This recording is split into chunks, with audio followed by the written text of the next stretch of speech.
All right, here we go. Brand new Flyers Daily for the 12th of June, 2024. Flyers Daily, as always, presented by Ticketmaster. Make more memories live. We're going to get back to our Flyers Exit Day interview series in this episode. And our guest is going to be Travis Sanheim. And I always kind of give full transparency here on the podcast. That, I was kind of thinking about the episode and what I wanted to talk about in addition to the Exit Day interview with Travis Sanheim and just going through some ideas. And I went back and listened to the conversation I had with Travis at the end of the season. And I thought it was really revealing from him stepping into a leadership position, using the fact that his name was out there and loud last offseason, using that as motivation, but also finding a way, even though his name won't be out there this offseason, to prepare the same way and have something to prove the same way. So you'll hear that in just a second. I was just looking kind of, when this schedule comes out and kind of what we're looking at from how far away is another regular season. And by my estimation, I said, okay, maybe the Flyers' first game will be on October 10th, 2024. How far is that away? How far are we from the season? Because we're just about 2 months from the last game, which was on April 16th. We're here on the 12th of June. How far away is the next season? And it's 120 days. That's where I'm at already, is ticking down the days. I won't really start ticking them down like on a daily kind of thing here on the podcast till we get within 100 days. But it's about 120 days away, about 4 months away from now, till the season starts. So there's still a lot to happen. And we've been in one of those periods right now as the playoffs have kind of gone from second round to conference final to now Florida being up 2-0 in the Stanley Cup final, to a little bit of a period where there's not much happening on the Flyers front. Danny Briere spoke last week at the NHL Combine, had some interesting things to say, which we went over on Monday's episode with Bill. But it's kind of a period right now where it's, kind of slow. It's going to pick up here in probably about a week's time. I imagine next week at some point, Danny Briere and Brent Flahr will meet with the media in advance of the draft. Then you have the draft coming up at the end of the month on the 26th. And then you've got, obviously, free agency to follow, which only lasts a couple of days. And then it's really kind of dark for about 6 or 7 weeks when players start trickling back into town. But there's a lot of really important things that need to happen between now and that 120 days from now, the start of next season. Some contract things, how things are handled on the buyout front, or in other regards, additions to the team, subtractions to the team.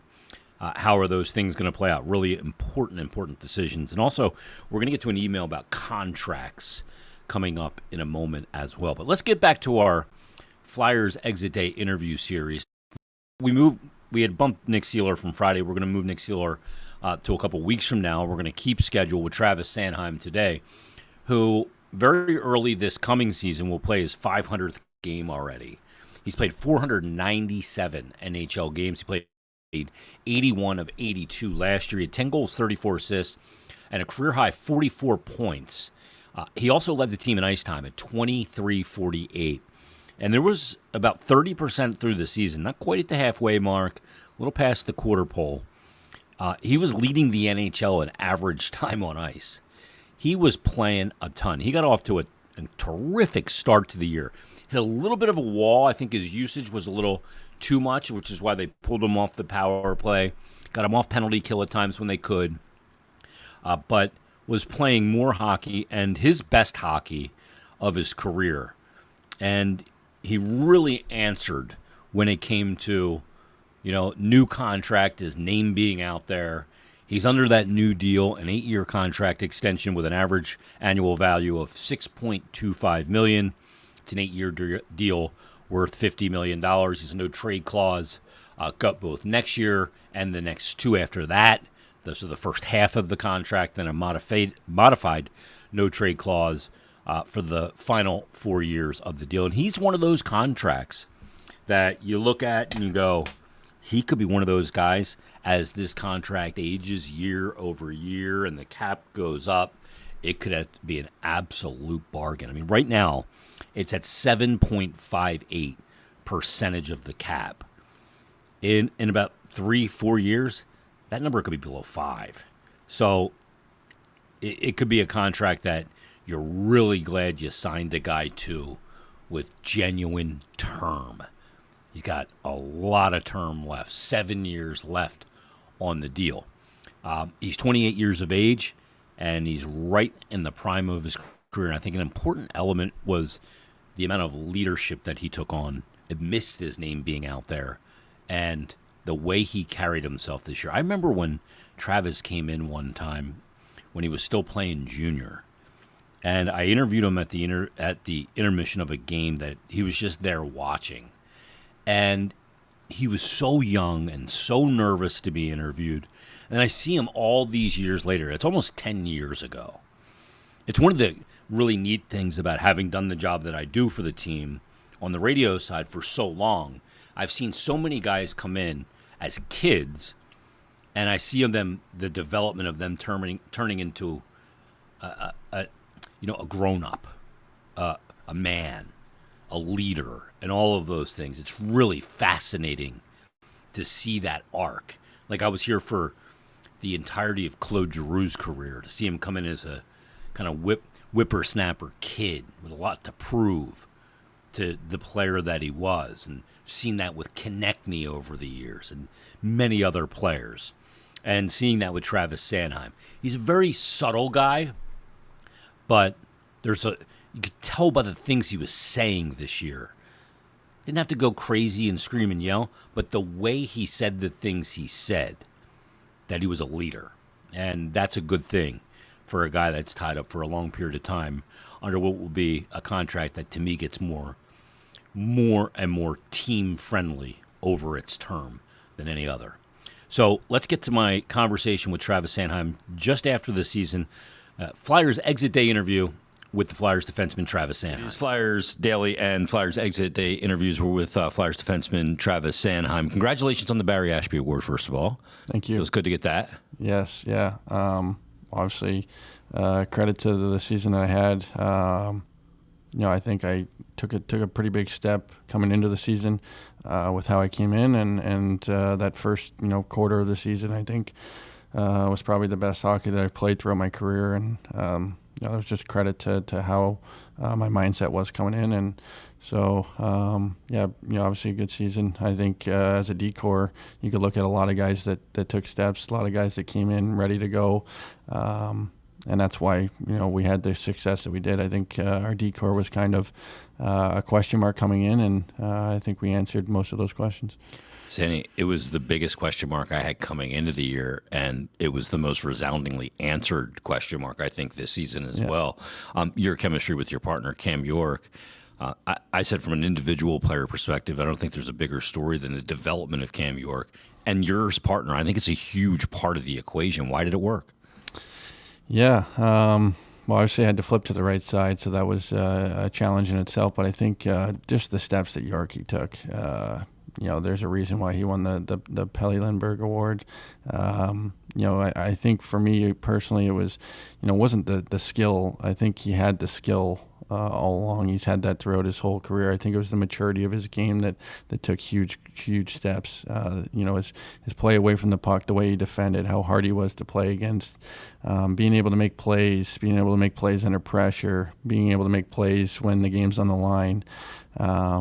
That's just a credit to him, and I think a lot of it is just, like I said, the maturity. He's a year older. He understands what it takes to play in this league, and you could just see he was ready to make a difference this season, and I was fortunate enough to be able to play with him. He's a chill guy, but there's a killer in there, Yeah. And a lot of us weren't sure about that part of it. You came into the season with a chip on your shoulder. Your name was out there last summer. It's not going to be out there this summer. But you approach your preparation very similarly, going, okay, we got to game 82, but there's still a lot more to prove. Yeah, exactly. And that's kind of my mindset now going into the off season. I think a lot of guys in that locker room are, we didn't want the season to end. we love that group in there. We felt like we deserved to be in the playoffs, obviously, with how we played down the stretch. Letting a few games go there obviously hurt us, and I think it's going to motivate us coming into next season. But in saying that, I think we also have that belief that we're capable of hanging with the top teams in this league. We beat a lot of top teams this year, and we should feel good about ourselves going into the offseason with the mindset that next year we want to continue to get better, want to take another step, and it's not going to be easy. No one's going to give it to us, but I like that locker room a lot, and I like the guys in there, and I think we're gonna have a good offseason. We're gonna come back ready to go next season. You guys had a lot of leadership. When you came into the room before we started taping, I said to you, I pulled you more this year than I have ever done before, and that's because I got a sense really early on in the season that you had really stepped into a much more pronounced leadership role. Maybe some exit of certain personalities that opens up that ability.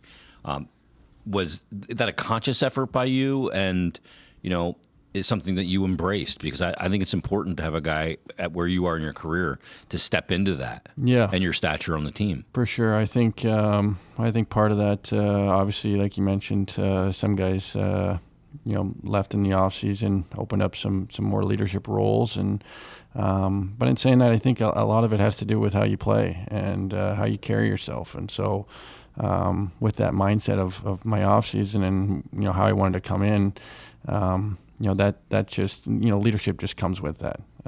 You start playing better, you start being a top guy in this team, and the rest of it just takes care of itself, I think, anyways. For the most part.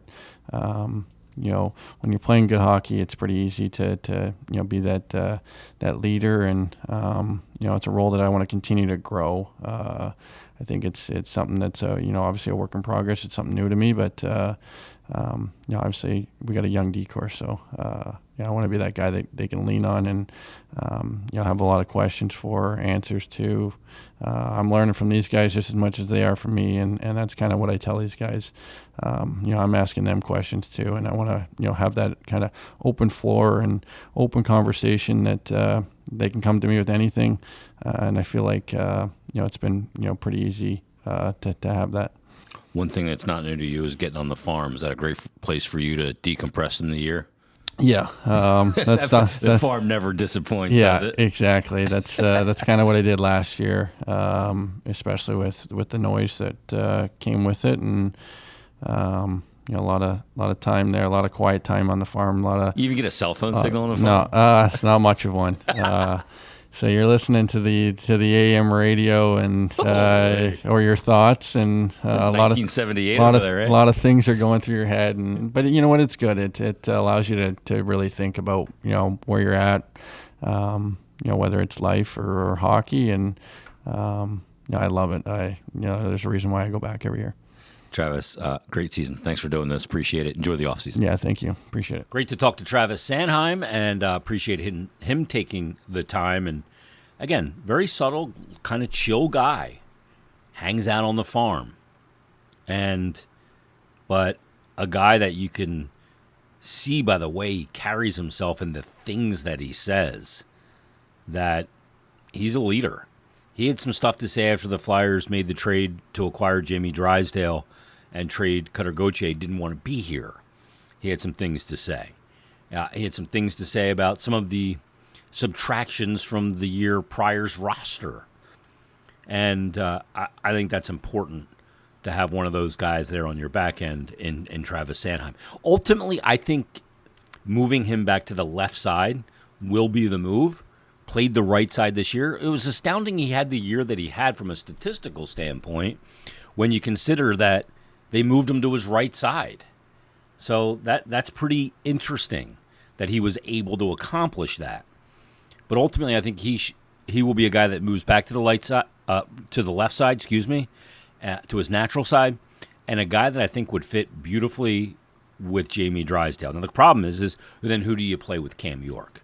Well, that answer may be to be determined.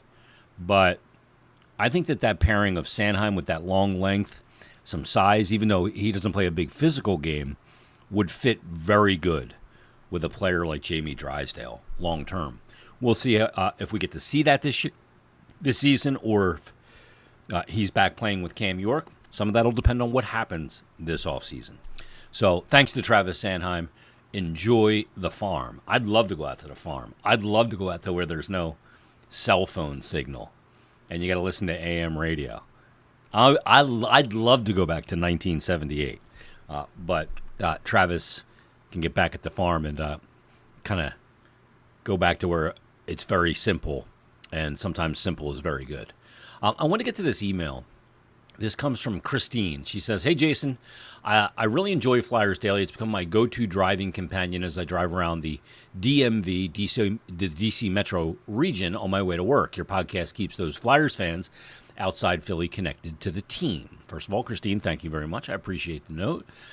She said, "What I respect is how level-headed you are with your analysis of the team, something that is sorely lacking in sports media today." Totally agree. Everything's about the stupid hot take now. Let me see if I can just say something outlandish and get a reaction. She said, also, you understand the history of the team and its identity, which I think is important in analyzing this current management team. One take I read consistently on social media is this idea of the bad long-term contract. But not all long-term deals are onerous or age badly. I am specifically thinking about TK, where fears of a rapid decline at 32 have some clamoring to not extend him or trade him now for assets. She said, "So sick of this argument. Could you do an examination of some long-term deals that haven't aged badly versus those that have? I, for one, think they should extend TK, not only because he's the kind of player that feeds a winning culture, but rewarding him sends a signal to potential free agents that the Flyers value vets. That will matter in the nearer term more than the asset collectors think. Thanks again for the great work. Really appreciate the work you do." Christine. Christine, yeah, a couple of points that you made, and I totally agree with. First and foremost, social media, people are the vocal minority is so out there. And look, there's a tipping point to signing Travis Konecny to an extension. There is a number that is too much, like there is for any player in any sport. And what that number is, I'm not exactly sure. It changes for some people. Some people go, he shouldn't even make 7.5. Well, I can tell you that if you think that he's only a $7.5 million player in a rising cap league, then you have not much of a clue as to the value of what he brings. As far as him, having a rapid decline at 32, I don't know. Some players do. Some players don't.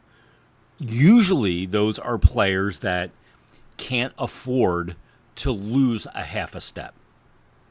You see some players in the league, as they age up, they may not be, they can lose that half a step, but they mitigate the damage that it's done, or they don't have any damage that's done because of the way they think the game. And I mentioned Claude Giroux before. That's a great example. Always, an average skater, not the same skater that he was, but he was able to think the game.